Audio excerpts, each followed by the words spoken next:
अस्सलाम वालेकुम students, humble online tutor में खुश आमदीद। उम्मीद करता हूँ आप सब खैरियत से होंगे। तो स्टूडेंट्स, इस वीडियो में हम एक्सरसाइज 6.2 के जो रिमेनिंग क्वेश्चन थे उनको सॉल्व करेंगे, जो कि क्वेश्चन नंबर 6 से लेकर क्वेश्चन नंबर 12 तक हैं। ये तमाम क्वेश्चंस डायरेक्ट प्रोपोर्शन और इन्वर्स प्रोपोर्शन के मतलब हैं।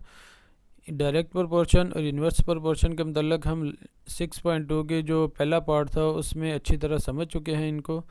तो जिन स्टूडेंट्स ने वो वीडियो नहीं देखी तो उन स्टूडेंट्स से गुजारिश है कि वो इस 6.2 के पहले पार्ट को देख लें, ताकि वो डायरेक्ट प्रोपोर्शन और इन्वर्स प्रोपोर्शन के कंसेप्ट को अच्छी तरह समझ सकें। तो चलें हम क्वेश्चन नंबर 6 स्टार्ट करते हैं। Question number 6, if 150 shirts can be stitched on 6 sewing machines in a day, how many machines are required to stitch 225 shirts in a day? सवाल नंबर 6, अगर एक दिन में 6 सिलाई मशीनों पर 150 शर्ट्स की सिलाई की जा सकती है तो बताइए एक दिन में 225 शर्ट्स लेने के लिए कितनी मशीनों की ज़रूरत होगी।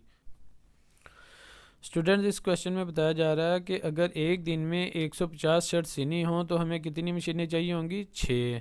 और अगर हमें एक दिन में 225 शर्ट्स सीनी होंगी तो उसके लिए हमें कितनी मशीनें दरकार होंगी, जो कि हमने एक्स सपोज कर लिया है। अब हमने इस एक्स की वैल्यू को फाइंड आउट करना है। अब हमने देखना है कि इन दोनों के दरमियान दोनों, ये एक हमारे पास क्वांटिटी है शर्ट्स और दूसरी क्वांटिटी है मशीन। अब हमने देखना है इन दोनों क्वांटिटीज़ के दरमियान कौन सा प्रोपोर्शन है, डायरेक्ट प्रोपोर्शन है या इन्वर्स प्रोपोर्शन। तो हम देखते हैं कि शर्ट्स की पहली वैल्यू है 150, जो कि बढ़ के 225 हो रही है। तो आपको मालूम है कि अगर कम शर्ट्स सीनी होंगी तो मशीनें भी कम चाहिए होंगी, और अगर शर्ट्स ज़्यादा सीनी होंगी तो हमें मशीनें भी ज़्यादा चाहिए होंगी, ज़्यादा मशीनें दरकार होंगी। यानी दोनों क्वांटिटीज़ के दरमियान डायरेक्ट प्रोपोर्शन पाया जाता है। तो अब हम इसको एरो मेथड की मदद से सॉल्व कर लेते हैं। एरो मेथड क्या होता है, हर क्वांटिटी के लिए हम एक एरो यूज़ करते हैं जिसके हेड की डायरेक्शन हम उस तरफ रखते हैं जिस तरफ क्वांटिटी की वैल्यू बढ़ रही होती है। जैसा कि हम देखते हैं कि शर्ट्स की पहली वैल्यू जो थी 150, जो कि बढ़ के हो रही है 225, इसलिए हमने इसकी डायरेक्शन इस तरफ रखी हुई है। इसी तरह मशीन्स की पहली वैल्यू थी 6, जो कि बढ़ के ज़्यादा हो जाएगी, इसलिए हमने इसकी डायरेक्शन भी इसी तरफ रखी हुई है। इसके बाद हमने इक्वेशन बनानी होती है। इक्वेशन बनाने के लिए हम क्या करते हैं, जो टेल के सामने वाली अमाउंट होती है उसको हम ऊपर लिख लेते हैं, और जो हेड के सामने वाली अमाउंट होती है उसको हम बटे के नीचे लिख लेते हैं 225। दरम्यान में हम इक्वल का साइन लगा देते हैं। इसी तरह टेल के सामने वाली अमाउंट 6 और जो हेड के सामने वाली अमाउंट है एक्स। यानी अब हो गया, इक्वेशन हमारे पास आ गया 150 बटा 225 बराबर है 6 बटा एक्स के। अब हम इसको क्रॉस मल्टीप्लिकेशन की मदद से सॉल्व कर लेंगे। हम एक्स को 150 से ज़रब दे देंगे और इसी तरह 225 को 6 से ज़रब दे देंगे। अब हमने चूंकि एक्स की वैल्यू मालूम करनी है तो हम दोनों साइड्स को 150 से डिवाइड कर देंगे।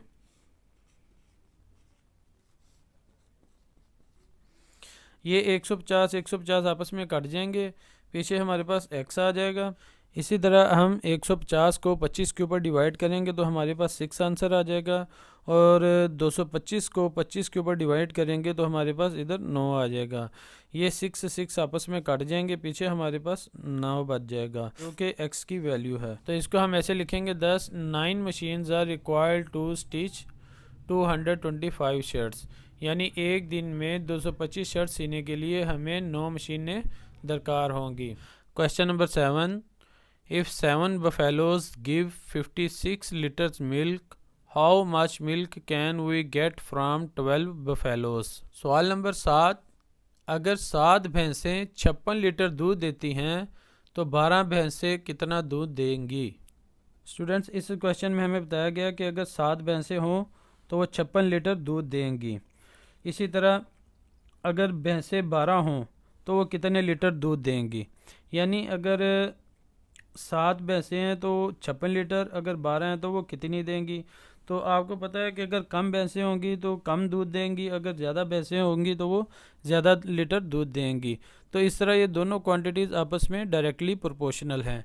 यानी अगर नंबर ऑफ़ बफेलोज़ कम है तो क्वांटिटी ऑफ मिल्क भी कम होगी, अगर नंबर ऑफ़ बफेलोज़ बढ़ाएंगे तो क्वांटिटी ऑफ मिल्क भी बढ़ेगी। तो इस तरह ये आपस में डायरेक्टली प्रोपोर्शनल हैं। तो अब हम इसकी इक्वेशन बना लेते हैं। पहले हम इनके साथ एरो लगा लेते हैं।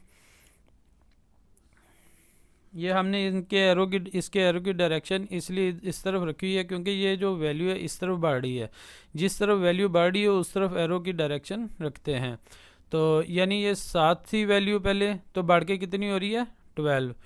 तो इसी तरह हम इसके एरो की डायरेक्शन भी इधर रखेंगे क्योंकि ये आपस में डायरेक्टली प्रोपोर्शनल है। ये पहले इसकी वैल्यू 56 थी जो बढ़ के ज़्यादा हो जाएगी, जो हमने एक्स सपोज कर लिया, इसको हमने फाइंड आउट करना है। अब हमने इसकी इक्वेशन बना लेनी है। सबसे पहले हमने जो टेल के सामने वाली वैल्यू होती है उसको हम ऊपर लिख लेते हैं, और जो हेड के सामने वाली मिकदार होती है उसको हम बटे के नीचे लिख लेते हैं, इक्वल टू। इसी तरह राइट हैंड पे जो टेल के सामने वाली अमाउंट है 56, इसको हम ऊपर लिखेंगे, और जो हेड के सामने वाली मिकदार है उसको हम नीचे लिख देंगे बटे के नीचे। तो अब हम इसको क्रॉस मल्टीप्लिकेशन के ज़रिए हल कर लेंगे। इधर हम 7 को x से मल्टीप्लाई कर देंगे, इक्वल 56 मल्टीप्लाई बाय 12। अब हमने x की वैल्यू फाइंड आउट करनी है, तो हम दोनों साइड्स को 7 के ऊपर डिवाइड कर देंगे। ये 7 कट जाएगा, पीछे हमारे पास x बच जाएगा। इसी तरह 56 को जो 56 है इसको हम 7 के ऊपर डिवाइड करेंगे तो हमारे पास 8 आ जाएगा। 7 को 7 के ऊपर किया 1 आ गया, और 56 को 7 के ऊपर किया तो 8 आ गया। अब हमारे पास जो बचा है वो 8 मल्टीप्लाई बाय 12। अब हम इन दोनों को आपस में मल्टीप्लाई कर लेंगे तो हमारे पास आंसर आ जाएगा 96। यानी अगर 7 भैंसें हैं तो वो 56 लीटर दूध देंगी, और अगर 12 भैंसें हैं तो वो 96 लीटर दूध देंगी। तो हम इसको लिखेंगे 12 buffaloes give 96 litre milk. Question number 8, a farmer has 8 days food for 33 cows. He bought 11 more cows. For how many days will the food be enough? सवाल नंबर 8, एक किसान के पास 33 गायों के लिए 8 दिन की खुराक मौजूद है। उसने 11 गायें और ख़रीद लीं। बताइए अब उसके पास कितने दिनों की खुराक मौजूद है। स्टूडेंट, इस क्वेश्चन में हमें बताया गया है कि अगर एक किसान के पास 33 गायें थीं और उन 33 गायों के लिए उसके पास 8 दिन की खुराक मौजूद थी, ठीक है। अब उस किसान ने 11 मज़ीद गाय ख़रीद ली हैं और कुल गाय कितनी होगी 44। अब वो क्वेश्चन पूछ रहा है कि अगर यही खुराक जो है वो 44 गायों के लिए 44 गायों के लिए कितने दिन चलेगी। तो हमने उसको एक्स सपोज कर लिया है, इसकी वैल्यू को हमने फाइंड आउट करना है। और इस तरह आपको मालूम है स्टूडेंट, जैसा कि आपको मालूम है, अगर गायों की तादाद कम होगी तो वही खुराक ज़्यादा दिन चलेगी, और अगर गायों की तादाद ज़्यादा हो जाएगी तो वही खुराक कम दिन चलेगी। यानी ये दोनों क्वांटिटीज़ आपस में इन्वर्सली प्रोपोर्शनल हैं। यानी एक वैल्यू अगर बढ़ेगी तो दूसरी वैल्यू कम होगी। इसको हम ऐसे लिखेंगे, number of days is inversely proportional to number of cows. अब हम इसको एरोस की मदद से सॉल्व कर लेते हैं। टेल के सामने वाली अमाउंट जो होती है वो छोटी होती है और हेड के सामने वाली अमाउंट होती है वो बड़ी होती है। इसी तरह हमने डेज के साथ जो एरो लगाया इसके अपोजिट लगाया, क्योंकि ये दोनों इन्वर्सली प्रोपोर्शनल हैं। तो ये जो वैल्यू हमारे पास आएगी ये 8 से छोटी होगी, इसलिए हमने टेल इसके सामने रखी हुई है। तो अब हम इसकी इक्वेशन बना लेते हैं। आपने जो टेल के सामने वाली अमाउंट होती है उसको हमने ऊपर रखना होता है, ये 33 इसको हमने ऊपर रख दिया, और जो हेड के सामने वाली अमाउंट है 44 इसको हमने नीचे रख लिया, इक्वल टेल के सामने वाली अमाउंट x ओवर हेड के सामने वाली अमाउंट 8। अब हम इसको क्रॉस मल्टीप्लिकेशन के ज़रिए सॉल्व कर लेते हैं। 33 को 8 से मल्टीप्लाई कर देंगे, equal to x multiply by 44। अब हमने चूंकि x की वैल्यू मालूम करनी है तो हम दोनों साइड्स को 44 से डिवाइड कर देंगे। और ये 44 और ये 44 आपस में काट जाएंगे, पीछे हमारे पास x आ जाएगा। इसी तरह जो इस तरफ 44 है इसको हम 11 के ऊपर डिवाइड करेंगे 4 आ जाएगा, और 33 को 11 के ऊपर डिवाइड करेंगे तो 3 आ जाएगा। अब 3 multiply by 8 over 4 is equal to x। अब 8 को हम 4 के ऊपर डिवाइड करेंगे तो 2 आ जाएगा।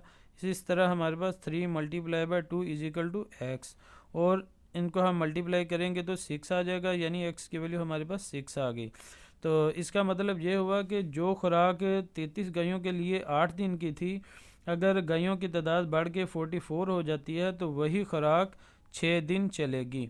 देयरफॉर इसको हम ऐसे लिख लेंगे, therefore food will be enough for 6 days. Question number 9, if 40 workers do a work in 35 days, in how many days will the same work be done by increasing 10 more workers? सवाल number 9, अगर 40 मज़दूर एक काम 35 दिनों में मुकम्मल कर लेते हैं, बताइए 10 मज़दूर मज़ीद बढ़ाने से वही काम कितने दिनों में मुकम्मल हो जाएगा। स्टूडेंट्स, इस क्वेश्चन में हमें बताया जा रहा है कि एक काम को 40 मज़दूर 35 दिनों में मुकम्मल करते हैं, तो उसी काम को अगर 10 मज़दूर मज़ीद बढ़ा दिए जाएं और वो 50 हो जाएं तो वो वही काम कितने दिनों में मुकम्मल होगा। अब हमने उसको एक्स सपोज कर लिया है, तो जिसकी वैल्यू हमने फाइंड आउट करनी है।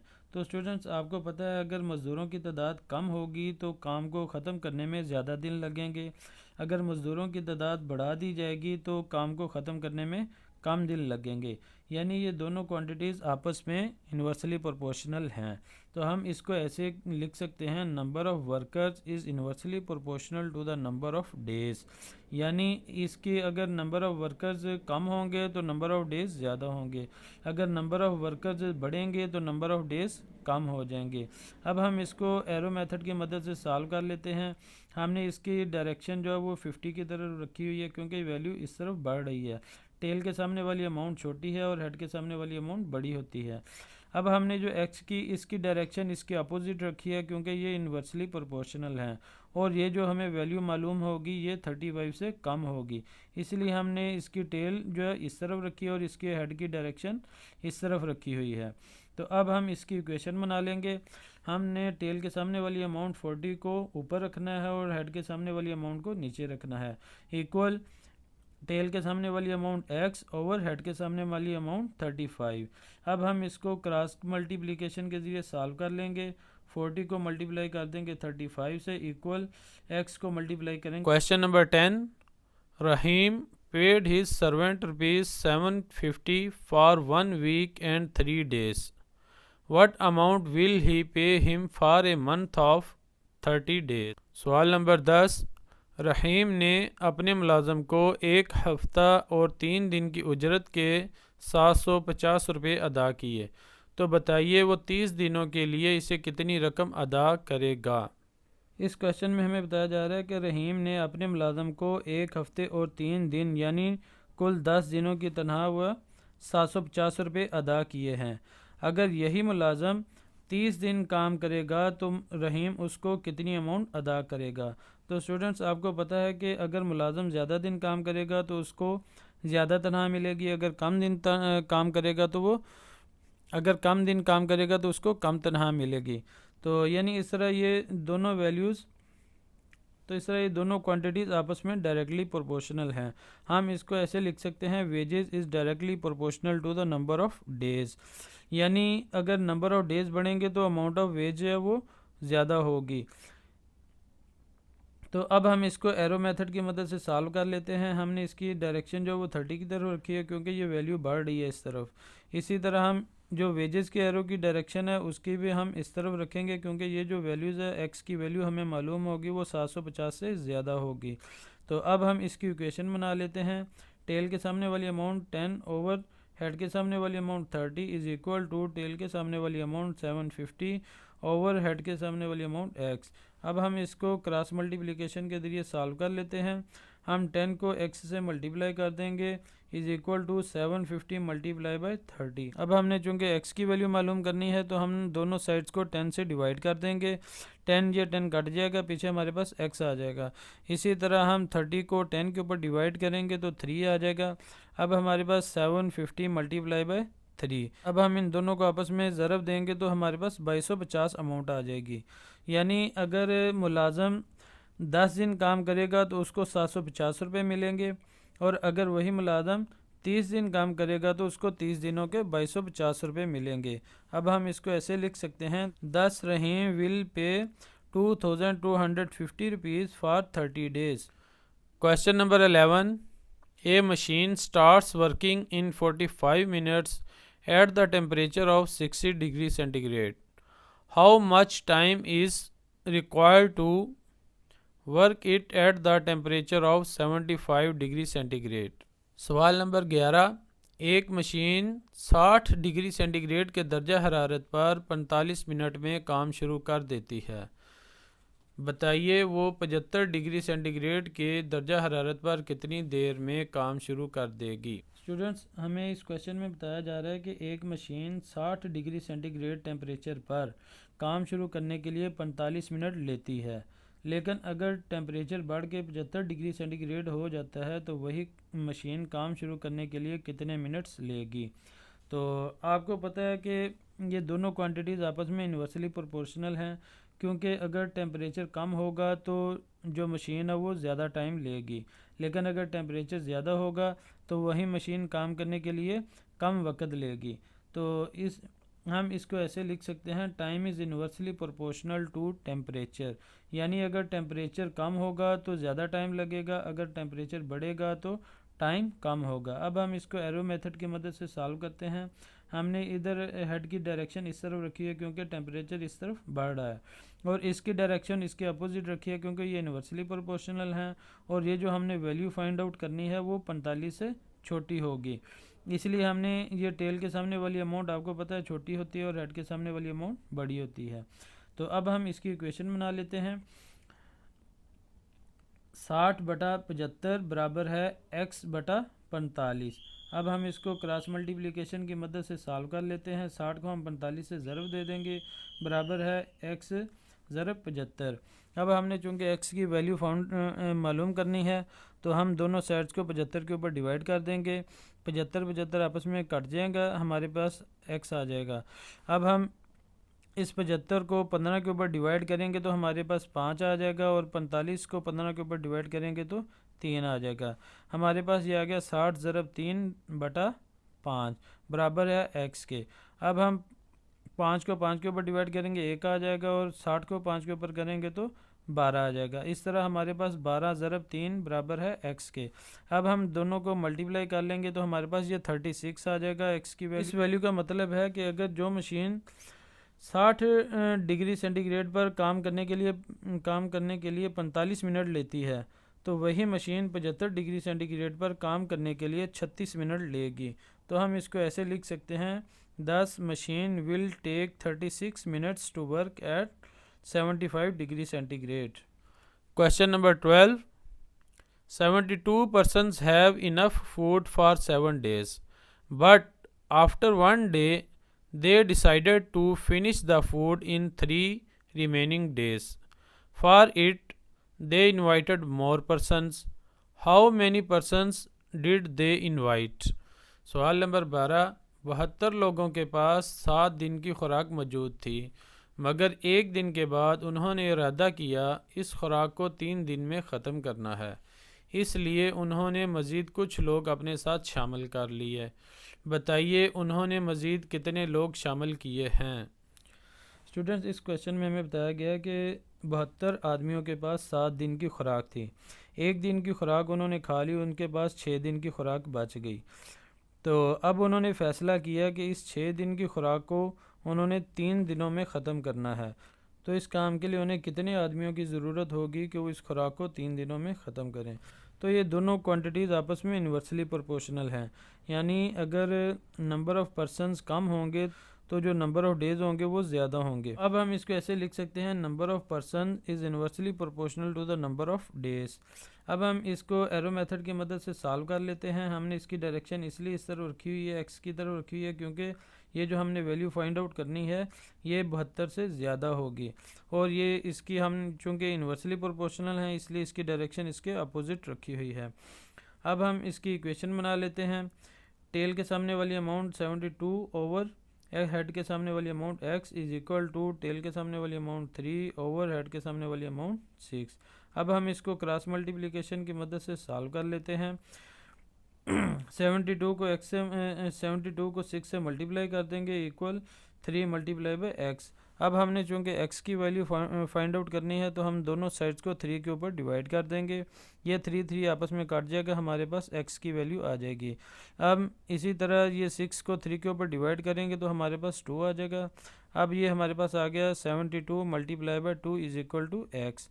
इन दोनों को आपस में मल्टीप्लाई करेंगे तो हमारे पास जो x की वैल्यू आएगी वो 144 होगी। तो यानी इस 6 दिन की खुराक को 3 दिनों में ख़त्म करने के लिए 144 आदमियों की ज़रूरत होगी। तो 72 आदमी पहले ही थे, तो अब हमारे पास मज़ीद कितने आदमी हमें और चाहिए होंगे? 72% 72% मज़ीद चाहिए होंगे। हम इसको ऐसे लिख सकते हैं, number of more person required 144 minus 72 is equal to 72 persons. Students, उम्मीद करता हूँ आपको ये एक्सरसाइज बड़ी अच्छी तरह समझ आ गई होगी। तो अगर आपको ये वीडियो अच्छी लगी है तो हमारे YouTube channel humble online tutor को सब्सक्राइब कर दें और बाकी स्टूडेंट्स को भी बताएं, उनके साथ भी शेयर करें ताकि दूसरे स्टूडेंट्स का भी फ़ायदा हो सके।